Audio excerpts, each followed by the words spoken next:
everyone. One of the best weeks of the year this week, man. I just want to talk right. I just want to start off talking about it. Like, this is one of the best tournaments of the year.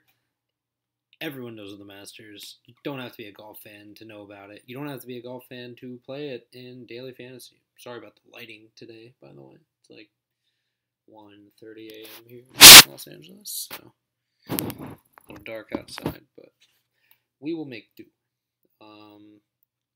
But yeah, Masters, Augusta, Georgia, Augusta National Golf Club.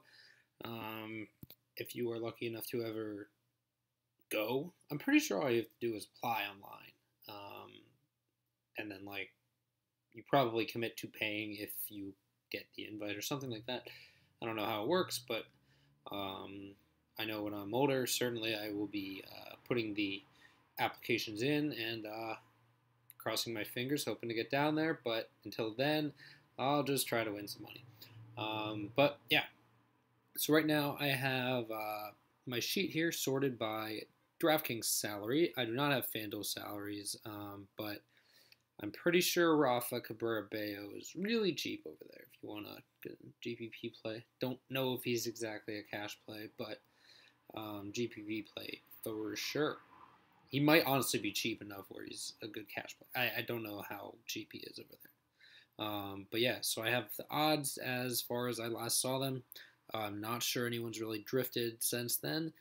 Ownership projection percentage. This would be like in like a large field tournament or most GPPs. Cash ownership. This is going to be a little messed up. I'll tell you when. I think a guy's going to be higher or lower in cash. And that kind of just depends on what other plays are in that range. So, like, we'll get there. It's mostly down at the bottom. And then, so I've got the stats here that I'm looking at. Ball striking stats mainly. We've seen poor season-long putters win at the Masters in, a lot of consecutive years. Sergio, not known as a great putter. The year before him, the Willett year, we can ignore that for the most part. He's just so terrible now. I don't even know how he won this tournament. But yeah, most years before that, when these guys, like Spieth won, but not known as a, or not putting well this year overall. Throughout his career, he's been one of the best putters on tour, but besides the Spieth year, Bubba won twice. Bubba never the best putter. Phil good putter, but Adam Scott terrible putter.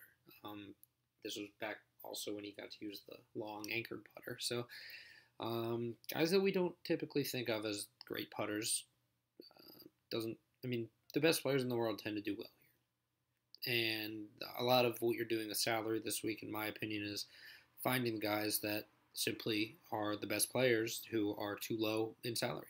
I don't really think you need to dive too deep into potential sleepers. Some of these old guys, these amateurs, don't play them. Don't play them. If they're not on the sheet, they're probably irrelevant. There's like two guys that maybe make the cut and do something, but they're first timers. And there's just things about them that I'm not a big fan of this week, so I left them off in favor of some of these other guys that you might hear other people talking about. I haven't heard that other guys' names at all yet. So, yeah. And then history at Augusta. Oh, yeah. So stats, ball striking, birdie or better, bogey avoidance. Those obviously play a big role, but they, when you're in a tournament this big, you want these guys that are actually, getting you DraftKings points. A lot of people are going to make the cut this week, so larger percentage of the field than normal. Par 4 and par 5 scoring are key. Par 5 scoring at Augusta is especially important. Some of these guys have better numbers at Augusta than other places. I'll give them a shout when we get there. But par 4 scoring is, it's the majority of the holes, but a lot of these par 4s you're going for pars. Like, you're not really trying to birdie a lot of the par 4s. A lot of the par 5s are going to be where the scoring is. Par 4s, you just got to keep together. So, I'll talk about that as we go through it. And then we've got Masters history back to 06. I feel like that's a good enough sample size where you get all the history in here. So there's that, and current form last 8 weeks. Now there's going to be a lot of 64s 2 weeks ago, and if you aren't aware, can't act like you all know what tournaments or which week.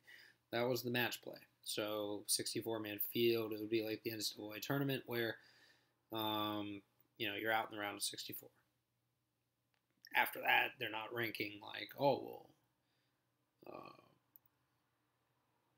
X team lost in the round of 64, but they're a higher seed than Team Y, so they're going to be team number 41 in the... No, it's just 64. You lost. Doesn't matter if you went 2-1. Doesn't matter if you, won, drew a match, when the other guys lost. It doesn't matter. You're all 64. So then round of 16, round of 8 quarterfinals, all that. That's all there. And, so going back 8 weeks. All the stats I have are within the last 5 tournaments. So you're getting 2 or 3 tournaments for most of these guys. So this is really recent form, kind of like a last 12 rounds type of thing. Can analogize to that if you hear people talking about last 12 rounds from Fantasy National or anything. I don't feel like paying for it, so I do my own thing. But yeah. So we'll get it started here at the top. Dustin Johnson. I don't really have like a hot take on DJ. I feel like he's a guy that's going to finish like in the top 15, but I don't think he wins, and that makes me not want to play much of him in DraftKings. Right now, I'm on a full fade of him, which is terrifying. But, 4th and 6th here are his 2 best performances, and it's simply, there's guys on the board who have more better finishes. And, while you might say, well, DJ wasn't the same guy back then, I see your point, but, and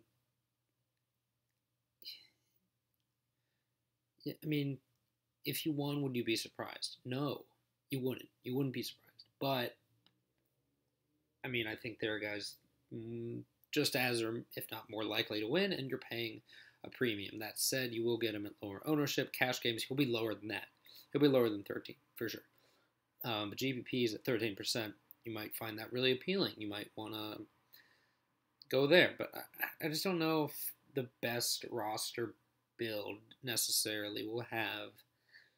obviously if DJ wins, you're going to need him. But I like these other guys just as much for lower prices. So while they will be more owned, I just feel more comfortable with the lineups. And that said, GPP strategy that you can always take is just make a lineup you feel a little uncomfortable about. And whether that means you're fading Spieth in favor of DJ, you might feel uncomfortable with that, but you're playing the ownership game. So you always got to take it into account.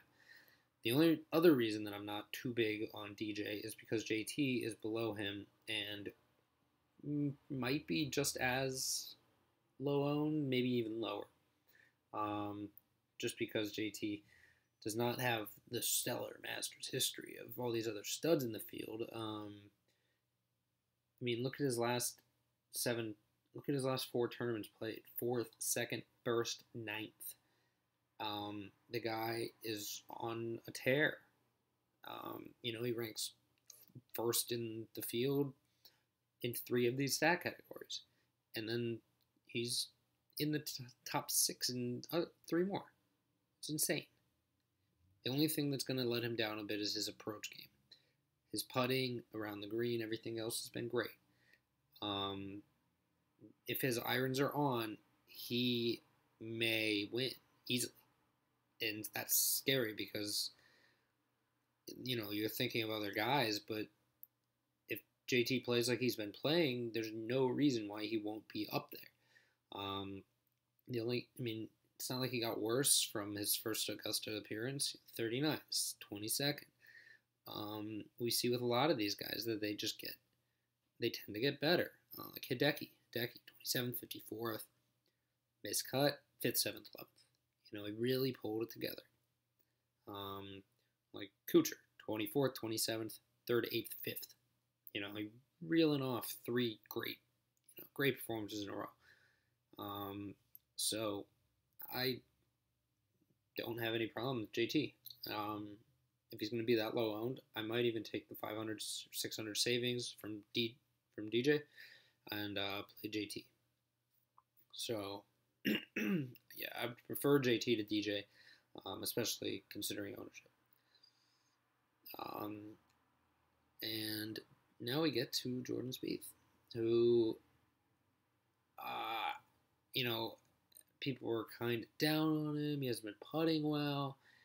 Last week comes in third at the Houston Open. So, very interesting there because, a guy that probably would have been like 14, he wouldn't have been 14 to 1. They won't put him there. Like 12 to 1, a week before, just sheerly on history, is now 10 to 1. Putting has been terrible this year, but if he's going to turn it around, we said this weeks ago, where if he's going to turn it around, it's going to be here. He's always putted very well here. Putting doesn't matter here, so he's going to turn it around. No, he still sucked.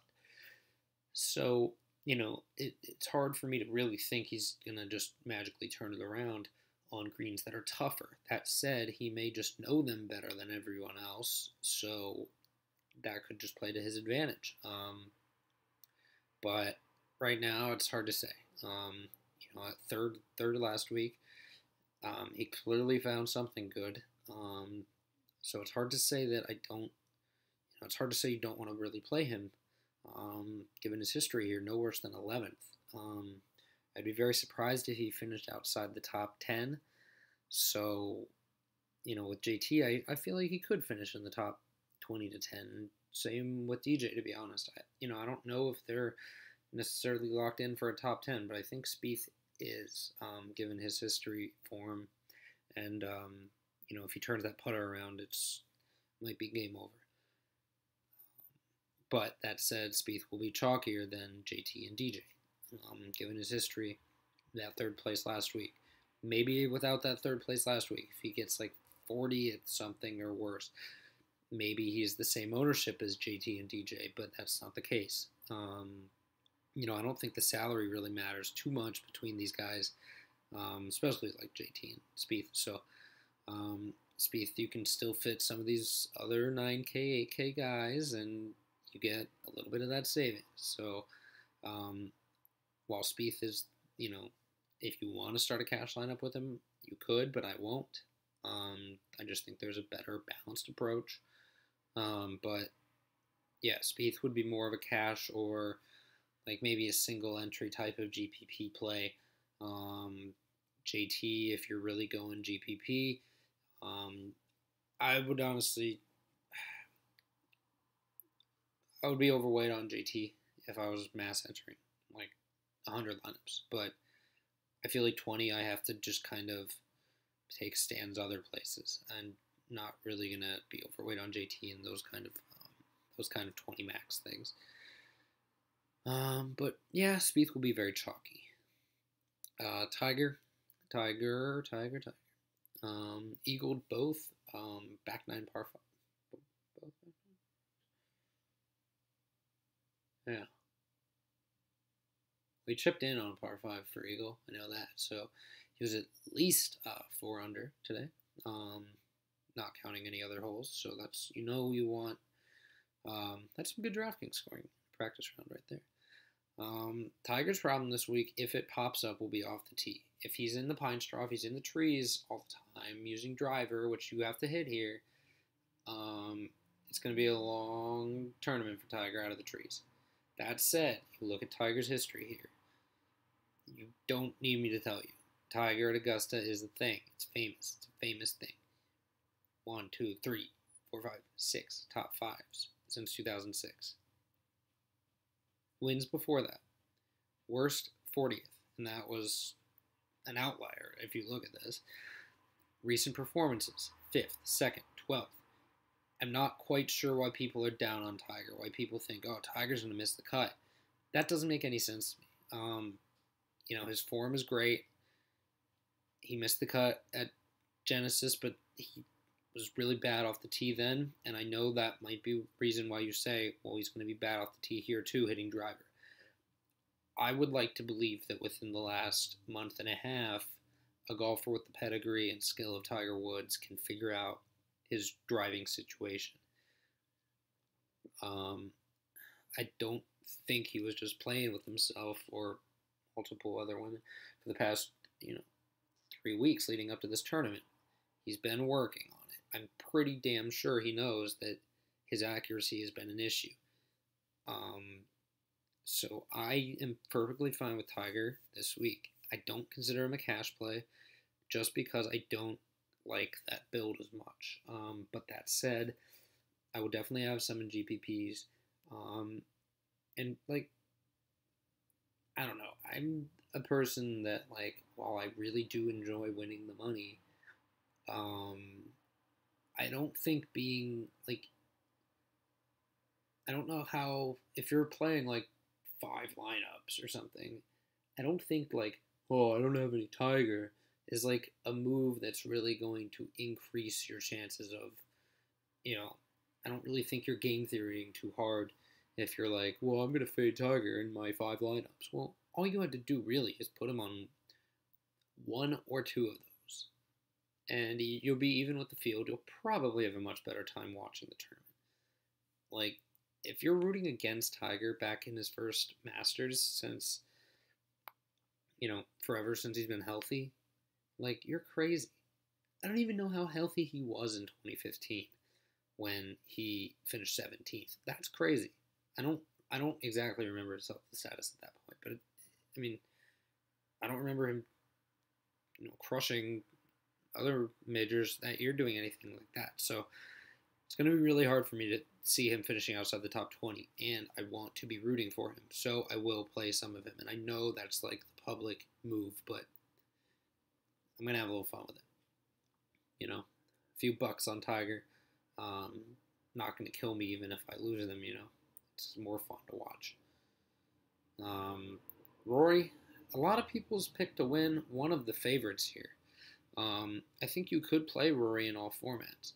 My only worry is that, outside of the win at Arnold Palmer, where you gain, 10 strokes putting or something ridiculous, his overall finishes have not been stellar. 20th at Genesis is good, but that's a bomber's track. These other places he's playing aren't quite bomber's tracks. Augusta is, as we know, and his form here has been good, but he hasn't really been in contention any of these years. He's just been backdooring it 8th, 4th, 10th, 7th, but he's been backdooring it for the most part. He's always owned in daily fantasy. Everyone loves Rory McIlroy.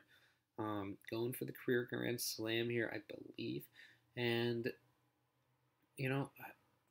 I like the play, but I just have this little worry that I don't know. I just have a little worry, but I also would not be surprised if he won the whole damn tournament. So I will have him in GPPs. I will have a little less than the field, I think, probably around 15%. And I'll differentiate some other places in those lineups that I have Rory in. It's kind of the same deal for Jason Day. Well, I don't think Jason Day has as good a chance to win. I don't like what I've seen from him recently, really. He has a great Augusta record where, his only non-top 30 finish was a withdrawal. But, I'm really looking for a win, out of these top guys. I'm rostering these guys for a top 5 at the least, right? The least. So, I think Spieth could get there. I think Tiger could get there. I think Rory could get there. Not 100% sure with Day, with JT, with DJ. If they won, I would not be shocked, but that's the thing. It's I can't be kind of making these calls or I can't be playing these guys. I'm going to moving DJ and JT into the GPP category. Cash bold is one of my favorite plays here. Yeah.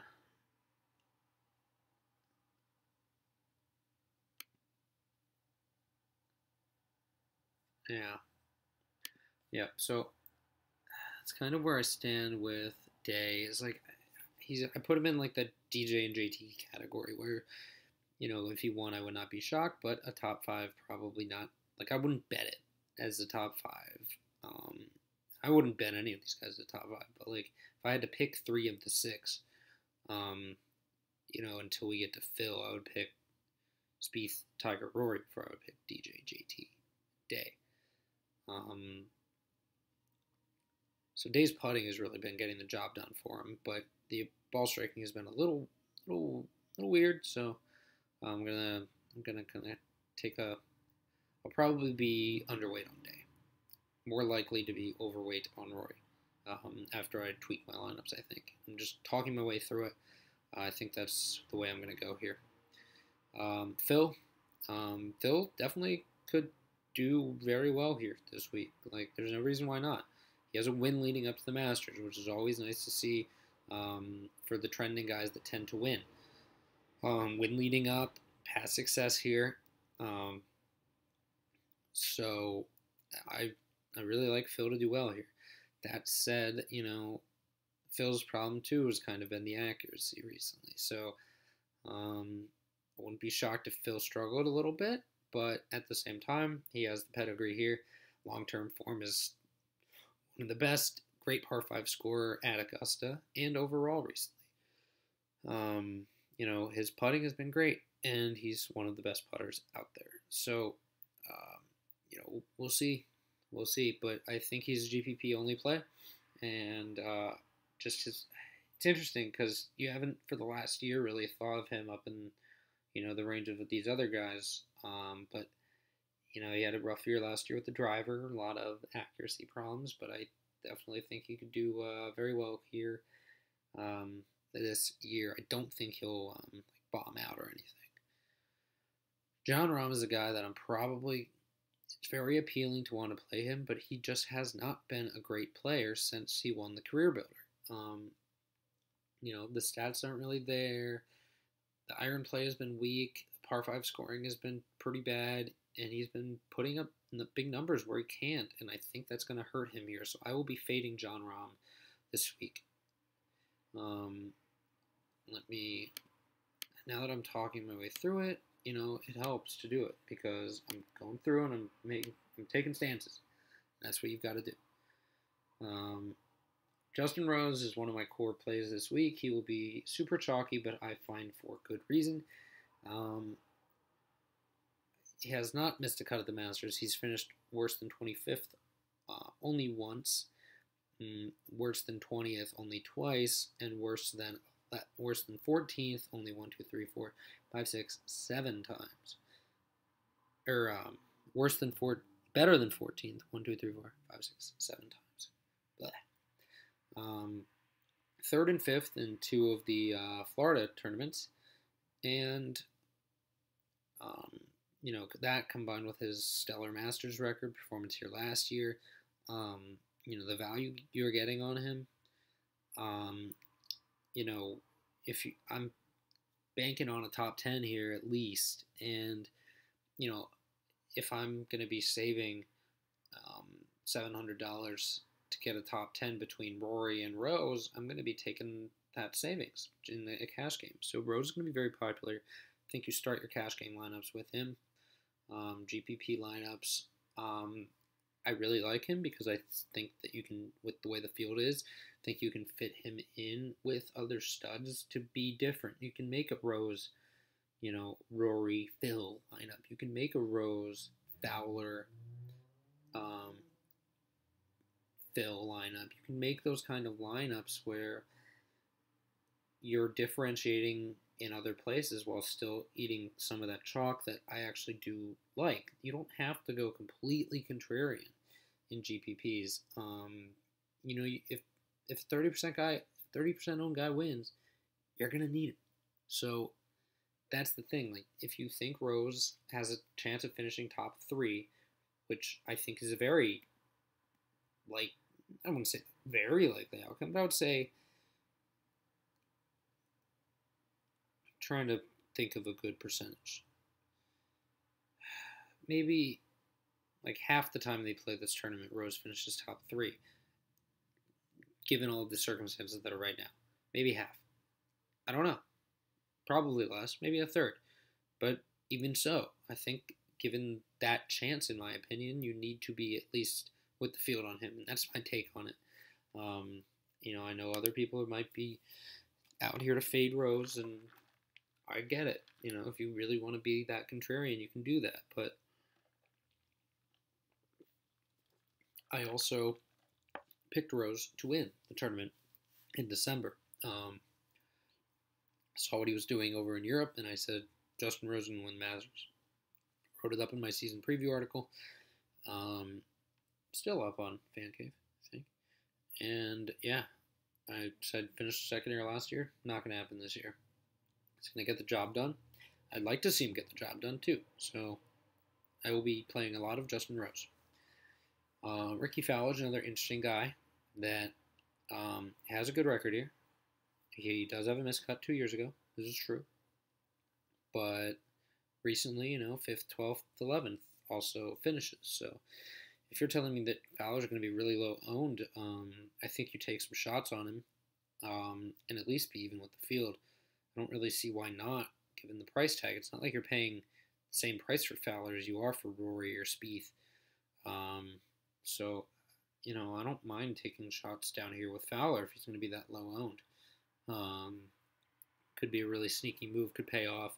I do worry that he hasn't been scoring well enough on the par 5s this year, and I also kind of worry that, he tends to just put up these big numbers and just has like a bad weekend round. Like, there's just been these problems with him that he just can't seem to get the job done, and it's pretty much like, it's not even just in majors, it's like just regular tour events too. So yeah, I don't know. It's worth the risk, I think, to be to have some Fowler shares, but I don't love it. Like, these guys, and these other 3 guys in the range too, Casey, Bubba, Sergio, all really strong plays in my opinion. So starting with Casey, I think you play him in cash. He's going to be chalky up there with Rose.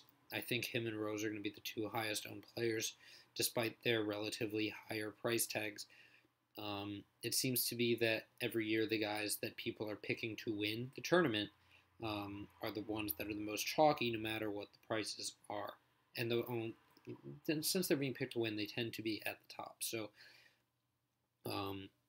last year, a lot of people, I believe, were on.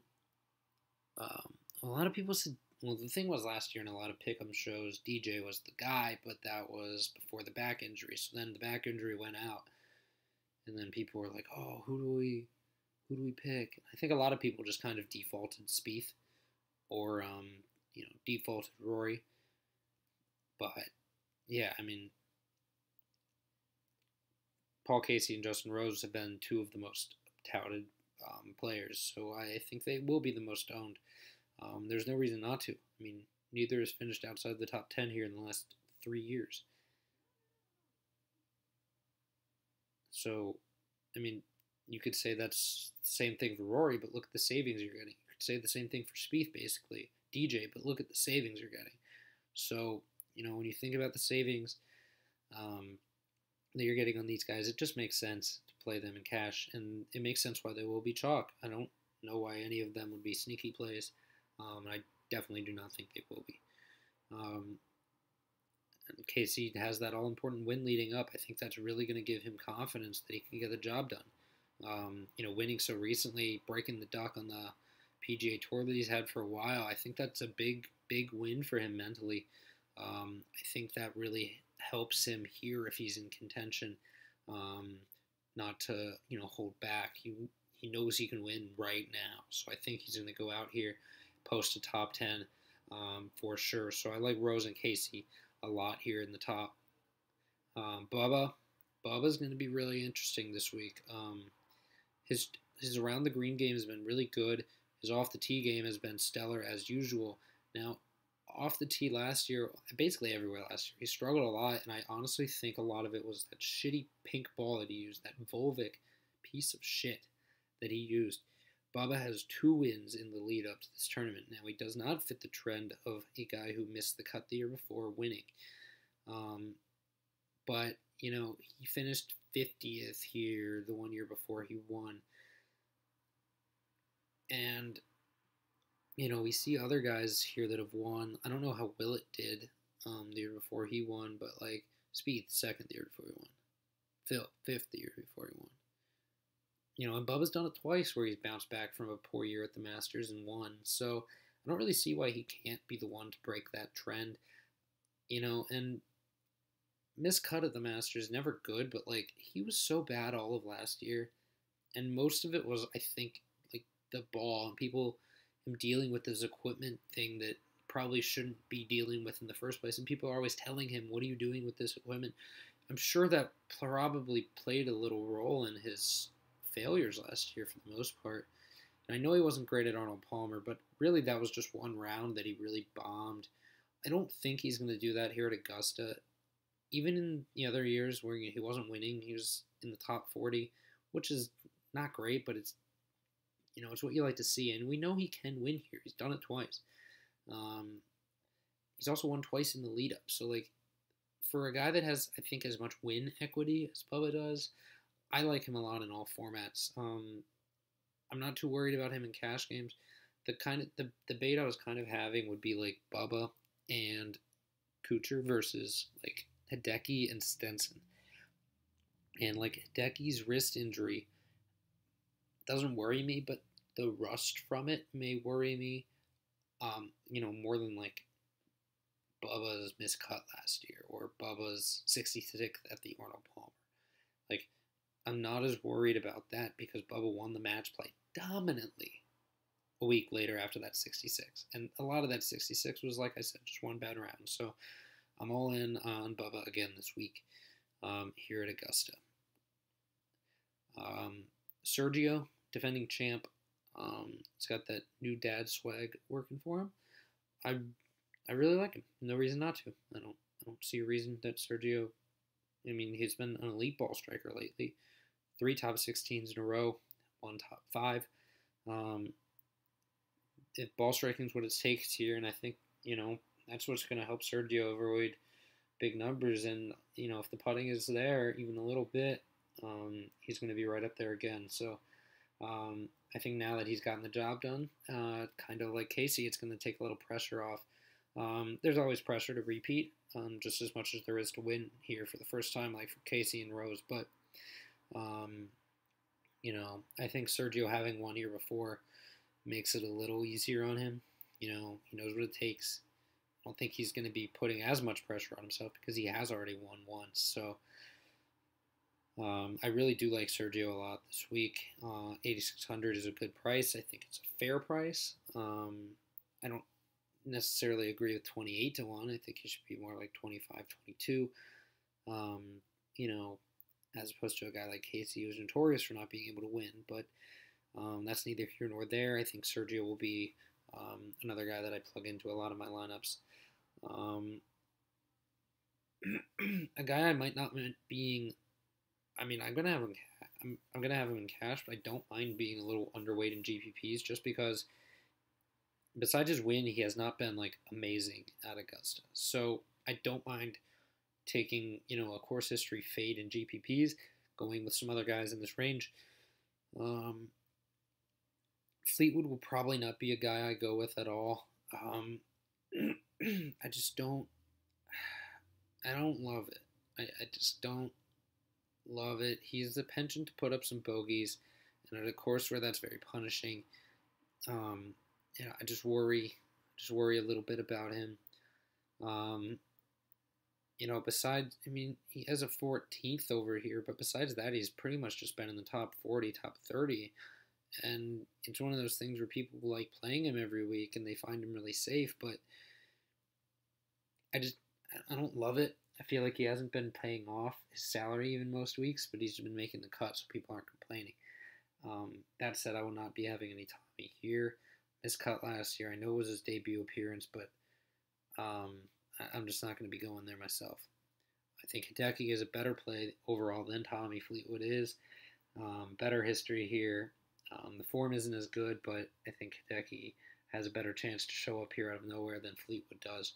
And Fleetwood really would be showing up here out of nowhere, so I like Hideki over Tommy.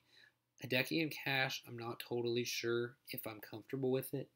I know the results have been really good the last 3 years, but man, the recent form, the recent rust, I think is a little worrisome. Even though he said he was fine before the Arnold Palmer, like I'm gonna take a wait and see a little bit on Hideki, and that could bite me, but I don't know if it will. So I'm gonna take that wait and see approach. Thomas Peters is going to be a fade for me. I know he finished 4th here last year, but his recent form has just not been good enough. The off the tee game has been wild, to say the least. Putting, not been great. Approach game has been good, but yeah, I don't love him here. Par 5 scoring has obviously been good, but that's mostly due to his status as just a bomber. But like I said, I don't know if his overall game has been good enough. As I say that, though, he did come out of relative nowhere here last year. But I suppose if you look back at Peters, he did have a relatively very high finish at the Genesis last year. You could argue the 13th at, what was it? I forget which tournament it was. Valspar, maybe? Was really strong over here. So maybe it was the Honda. It was the Honda. It was another one of those strong performances. A tough track. No reason why you can't do it here, but I just don't like him that much this week, so I'm going to be taking a fade on him. Same with Leishman, which hasn't impressed me too much recently, and hasn't really done too much here at Augusta besides one 4th place finish, way back in 2013. So I will be taking a wait and see approach on him for the rest of the year. Not really big on him at the moment. Same kind of goes for Noren. Noren, if there's any guy in this range that I think could really burn me by fading him, I think it is Noren. He's just been playing so well recently. Even in the match play where I didn't really know what to expect from him, I did take him in one and done there, but I thought that was more of a leverage play after taking, a really poor showing from Oosthuizen the week before. So, that worked out for me. So I just don't really love Noren here because of the miscut last year, but I think he is a better player, so I don't mind having some shares. But I'm not exactly sure where I will fall on him. Adam Scott, given his history here, I think is a very strong play. Ball striking has been very good recently, but the putting has just not been there. Kind of makes me worried, just given that back when he was playing really, really well here was when the putting was anchored. He could anchor the putter. Since then, been a little bit of a struggle 2 years and 2 pretty good showings. So not all in on Scott, but I think he is worth some shares for sure. Usti is a guy that I think I actually I'll probably be fading overall. And the reason for that is just that recency bias for me, that he burned me badly at the Arnold Palmer. This is also the prime example of when guys tweet out, swing is great right now, can't wait to get out there this week. And people are all like, oh, did you see this? Every fucking guy does that tweet. I'm like 60% sure their sports psychologist is like, yeah, and make sure you tweet out on Wednesday nights that you're feeling great. Get yourself in that mindset that you're feeling great. Even if you're not, get yourself in the mindset. Oh, God. This is like the 3rd time that I've seen it where the guy's like, oh, I'm feeling great this week, and goes out and like bombs it. Meanwhile, I've got like shares of him, and everyone else is retweeting this tweet like, oh, see how confident this guy is? Well, they all better be damn confident, If you're not confident in yourself, you're never gonna win. So, sorry for that rant there, but man, people are doing it right now with Charles Schwartzel. Charles Schwartzel's played like absolute dick in the last 2 months, and even longer, and people are going to say, oh, he says he's feeling great. But, like, what has he actually done at Augusta besides one win and one third place? There's not much history there. There's 2 missed cuts, which is more than a lot of these guys. And besides that, nothing inside the top 25. So I'll be fading Charles, spoiler alert. I'll also be fading Louis. Could Louis come out here and do well? Yes. Could Louis also not do very well here? I damn well think so. So I'm going to be taking a pass on Louis. I'm going into Stenson. 4th and 6th here in his last 2, or 4th and 6th in his last 2 tournaments. Hurt me at the, what was that tournament? Valspar? Yeah. Where, first tournament over here, since coming back over, from whatever he was doing over in Europe. But besides that, I think that was a knock the rust off week for him. 4th and 6th since then. The rust is off, baby. The rust is off.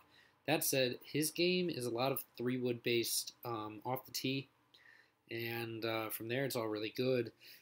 His chipping is a little iffy. But, yeah, he's not the longest hitter. And he likes to use his 3-wood. He likes to be in the fairway. He likes to kind of play that smart, strategic game. And while that is good, other places, Augusta rewards bombers. And Stenson, despite having, a lot of top 25s here, 1, 2, 3, 4, 5, 6 of them, he also has, 3 missed cuts, 2 relatively meh performances. But he needs to be more aggressive if he wants to ever compete here. I'm convinced of it. And he's, people have said that they saw him say that, yeah, I'm going to be more aggressive at Augusta this year. But saying and doing it are, 2 different things. So, not exactly sure what we should expect out of Stenson's off the tee game this week.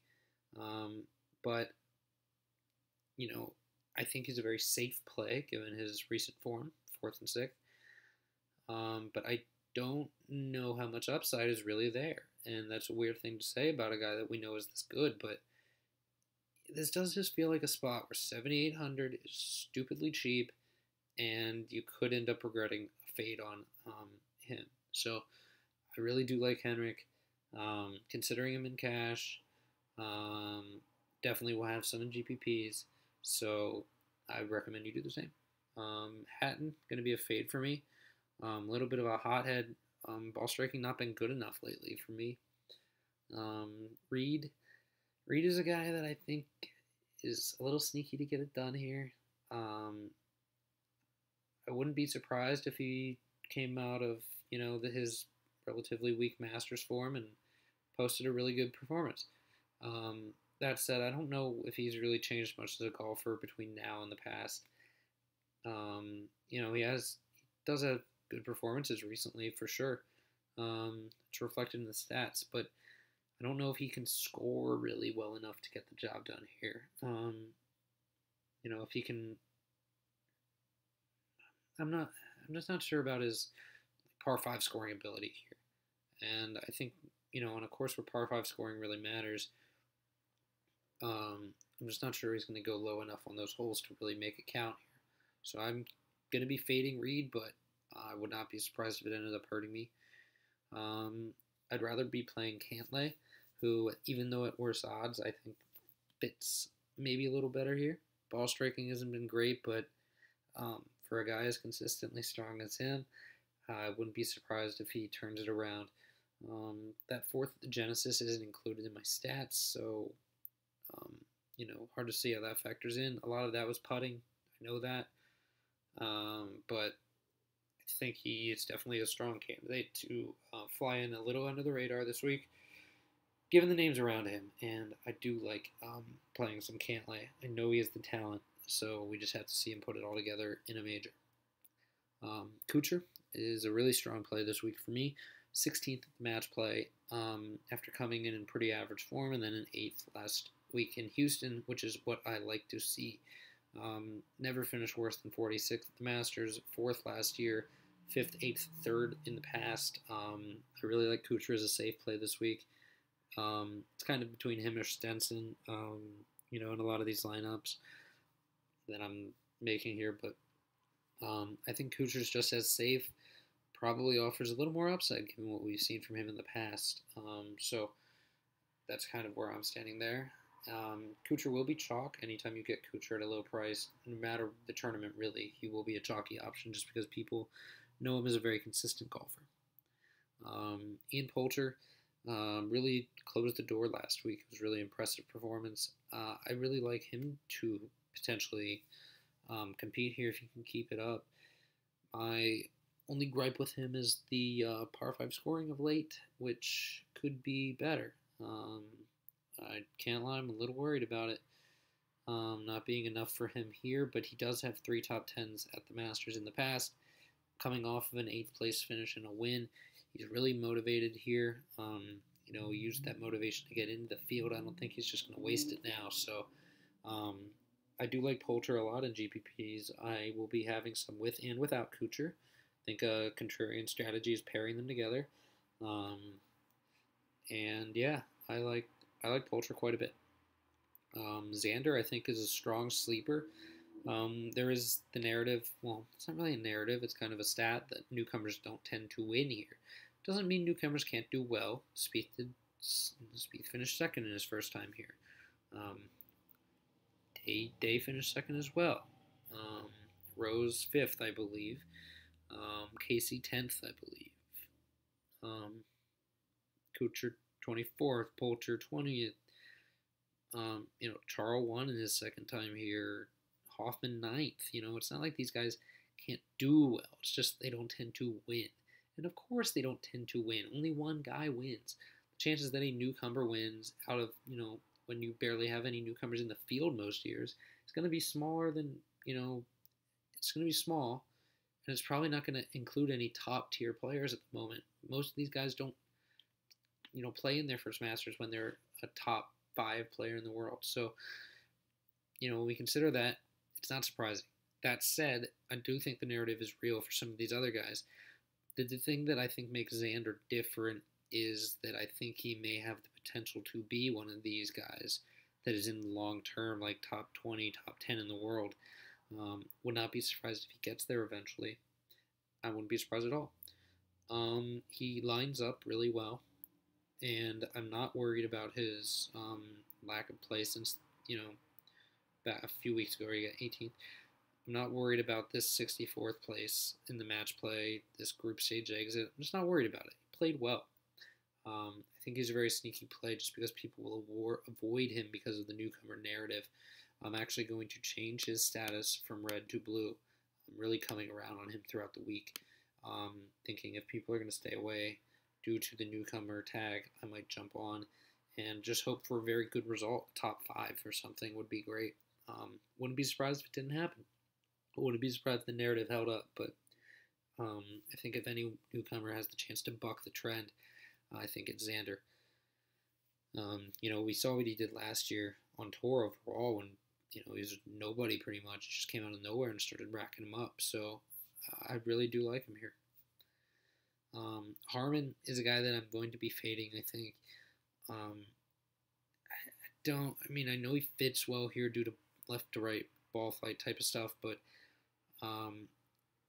his ball striking hasn't been good enough. I don't know if he can score well enough here on these longer holes. So I'm going to be fading Brian Harman. And I know people, that's one that could bite me, but pretty much all these fades could end up biting you, but you have to take stands. You can't play everyone. Berger's a guy that I was kind of considering in GPPs, given his history. I don't really know where I want to stand on him. I don't hate it, but I'm also not really dying to play Berger here. But I think he will be lower owned. If you wanted to play like Xander and Berger over Kuchar and Poulter or something like that, I really understand that move. It's really going to leverage some ownership. There for you. Tony Finau is a guy that I'm going to be fading this week. I do not think he has the short game to get it done here. Newcomer. We know he's a bomber, but he still hasn't been scoring well enough on par 5s.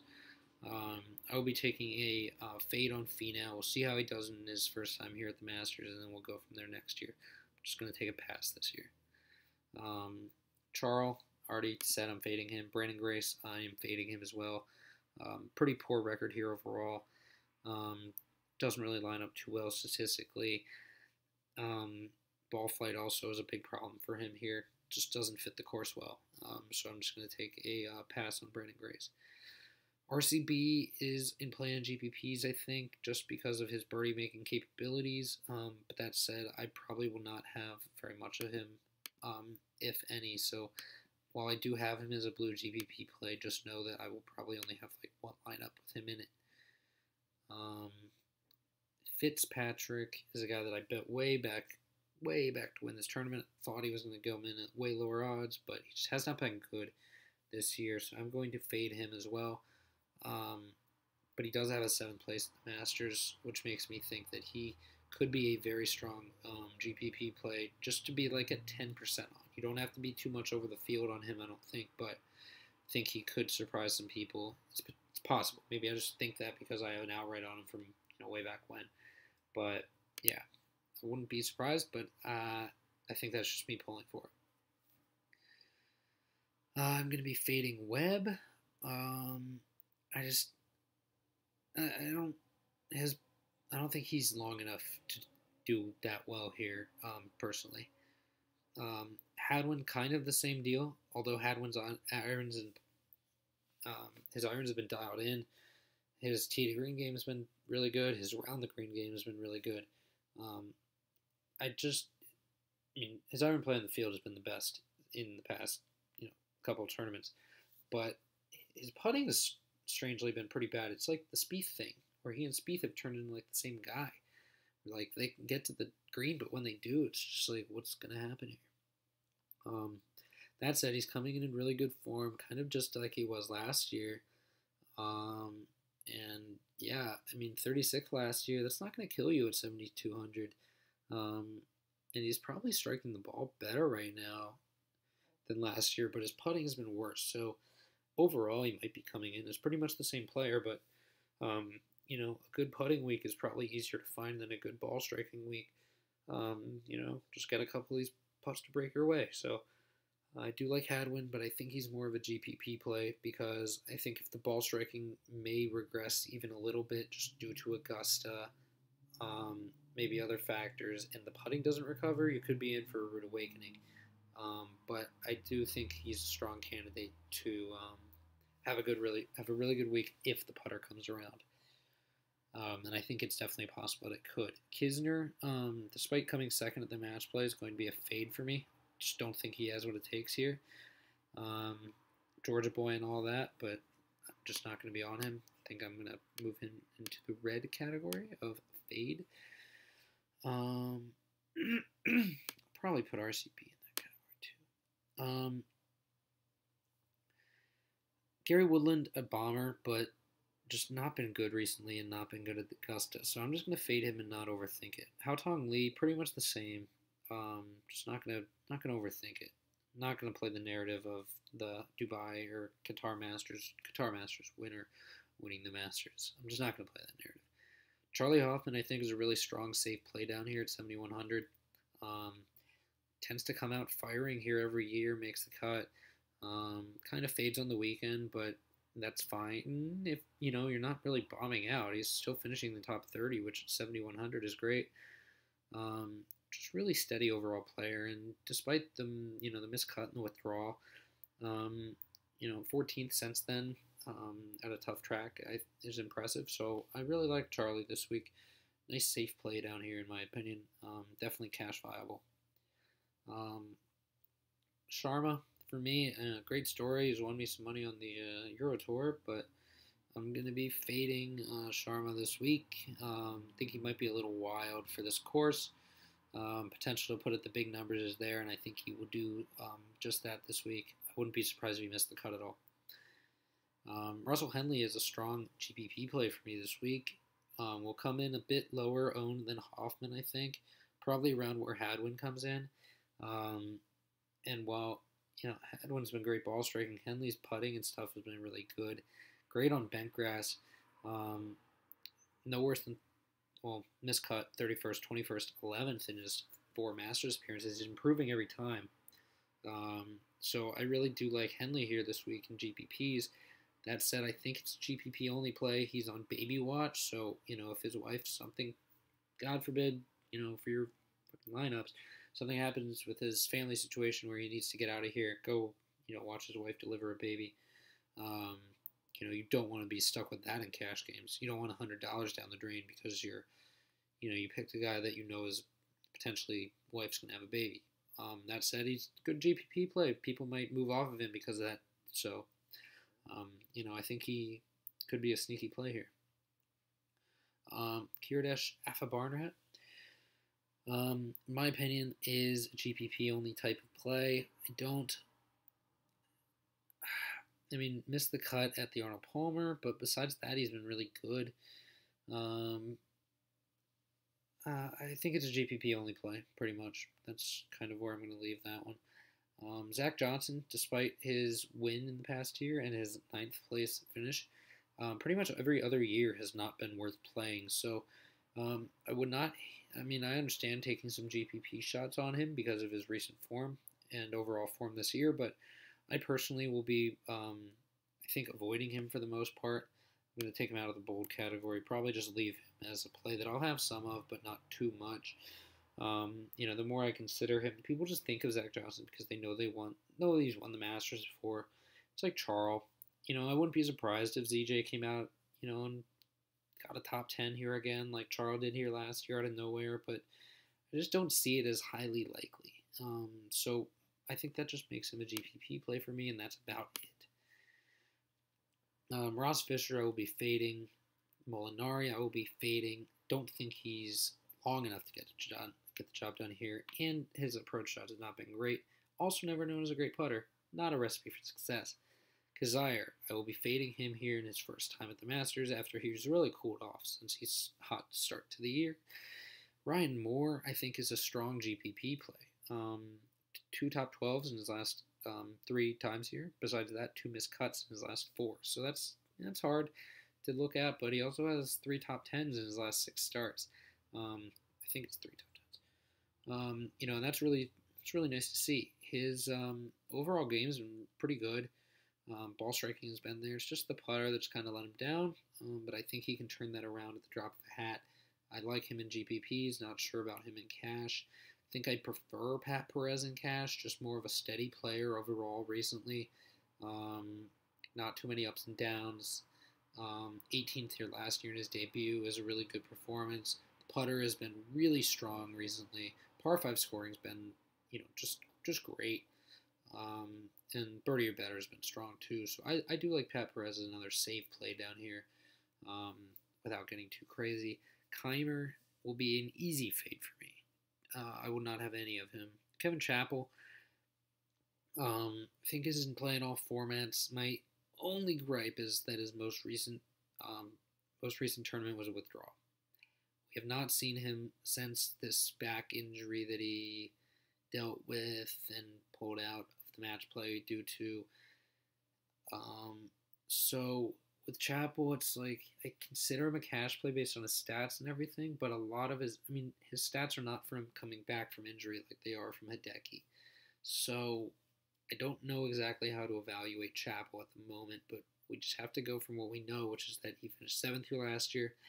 Very strong performance. After a bunch of years not playing here and a 44th, back like 6 years ago, kind of reminds me of Cantlay in that regard, where finished, back in the 40s and that, in that past performance, but, I wouldn't be surprised if he finished top 10 here for Cantlay, like in his first time back.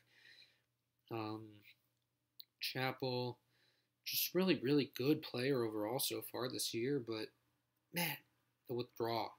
You see that, and you just don't know. That said, could he do very well this week? Certainly. So I think that may move him more of a GPP play for me. If I'm looking at, Chappell and Stenson versus Hoffman, Kuchar, I think Hoffman and Kuchar are safer.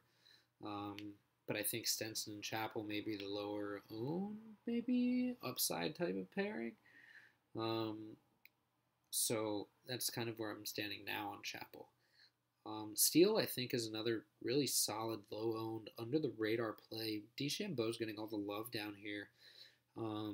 But I think I may be overweight on Steele and underweight on Bryson, and then kind of fall in the middle of their protected ownerships on them total.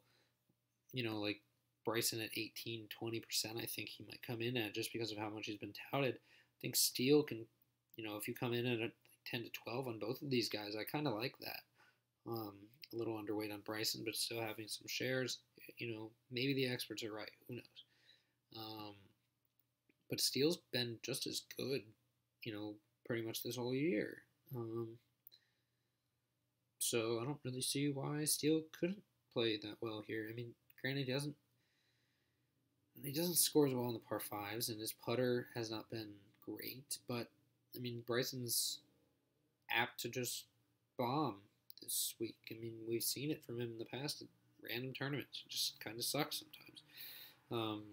21st year in his debut appearance does inspire confidence, however. So that's kind of why I think these guys should be around the same ownership. Personally, so you know, that way if Bryson bombs out, you've still got some Steele to work with, and I don't think Steele will bomb out. I think he will make the cut. I think he's just fine. Austin Cook, newcomer, I'm going to be fading him. Just not too confident in him. Pretty much the same for Cam Smith. I do like Jimmy Walker in GPPs just due to the history. He's been on and off pretty much this year, but, you know, he's taken some time off. And, yeah, it could be a very sneaky play this week at a course that he's tended to do well at. Jason Duffner, another guy, I don't know if he has the upside to warrant playing him, so I'm just going to be avoiding him. Kyle Stanley, if you want the ball striker narrative, you could play some Stanley. Been pretty solid, improving over the past few weeks. Was not on my radar at the beginning of the season just because of how poorly he was striking the ball. That's his entire game. He's not a good putter. But if the ball striking continued to stay there, I would not be surprised if we saw a decent performance from Stanley. The issue is, like, I don't know if he can finish much better than Duffner, just given that they've both been pretty much good ball strikers but poor putters, and Duffner's results here haven't been stellar. So I don't really see why Stanley's would be much different. Fred Couples, always, you know, I don't know if he's worth a shot anymore at this point in his career based on, you know, I don't think he has much upside, and he hasn't played on the senior tour at all, so we don't really have anything to go on there. So I'm just going to kind of take a pass on Couples. I know people will play him out of all the older guys down here. I think he's the only one like worth even a look, but that's pretty much all. So top 10 bets. I've got Rose, Casey, Rory, and Spieth. I don't think I actually put the bet on Sergio. If you were doing a made cut parlay, I would probably avoid these top guys, just because they are their odds are too high. But I would go with like a Hoffman, Chappell, Perez, Steele, Bryson, Henley, Hadwin, like Poulter Cantlay type of cut parlay. I think that's pretty strong. That's pretty much all I got for you this week. If you cut it off kind of here with rambling at the end because it's been long. But if you got any questions, hit me up on Slack. Hit me up on Twitter at mandrews93dfs. My pick to win this week is Justin Rose, like I said before. My secondary pick would be Paul Casey. Third, I would pick Spieth. Fourth, you know, kind of power ranking these guys here. Fourth would be, honestly, Rory. Fifth, Tiger. Sixth, Sergio. Seventh, Bubba. Eighth. Eighth, where do I want to go? Eighth, JT. Ninth, DJ. 10th, Phil. 11th, Day, 12th Ricky, 13th Bubba. I think that's where I'm going to go with that. 14th Hideki.